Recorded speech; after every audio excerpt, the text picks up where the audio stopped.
Motivation videos ഒക്കെ നമുക്ക് ചില സമയത്ത് ഭയങ്കര ഇൻസ്പിറേഷൻ തരാറുണ്ട് അല്ലേ?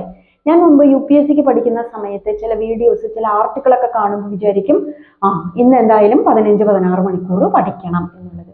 പക്ഷേ മാക്സിമം ഒരു 48 hours കഴിയുമ്പോൾ അതിൻ്റെ ആ ഒരു ഇന്റൻസിറ്റി കുറഞ്ഞു വരും. കാരണം എന്താണെന്നറിയോ, എനിക്ക് അന്ന് വരെ അങ്ങനെ ഒരു ശീലമില്ല. വളരെ കുറച്ച് സമയം മാത്രം പഠിക്കുന്ന, ബാക്കി എൻ്റെ വർക്ക് ചെയ്യുന്ന ഒരു വ്യക്തിയായിരുന്നു ഞാൻ.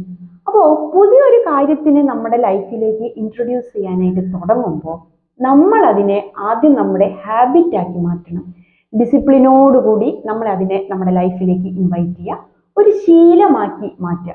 വേറൊരാളുടെ ലൈഫാണ് ഈ കാണിക്കുന്നതെന്നും അവർക്കിത് അവരെ പ്രാക്ടീസിലൂടെ നേടിയെടുത്തൊരു കാര്യമാണ് എന്നൊന്നും ചിന്തിക്കാൻ അന്ന് എനിക്ക് സാധിച്ചിരുന്നില്ല. എനിക്ക് പറ്റിപ്പോയ മിസ്റ്റേക്കുകൾ വേറൊരാൾക്ക് പറ്റരുത് എന്ന് വെച്ചിട്ടാണ് പറയുന്നത്.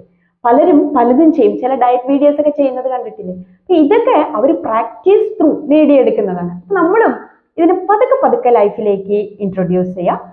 അതിനോടൊപ്പം തന്നെ ചില മോട്ടിവേഷണൽ വീഡിയോസ് അല്ലെങ്കിൽ അത്തരം ആർട്ടിക്കിൾസ് ഒക്കെ ഒന്ന് വായിച്ചു കഴിഞ്ഞാൽ നമുക്ക് ഈ താല്പര്യത്തിനെ ഇങ്ങനെ മെയിൻറ്റെയിൻ ചെയ്ത് പോകാനായിട്ട് സാധിക്കും. അല്ലാതെ ഒരു വീഡിയോ കണ്ടതുകൊണ്ട് മാത്രം നമ്മൾ എവിടെയും എത്തിച്ചേരില്ല. കാരണം അവർ വേറൊരു ഇൻഡിവിജ്വലും നമ്മൾ വേറൊരാളുമാണ്.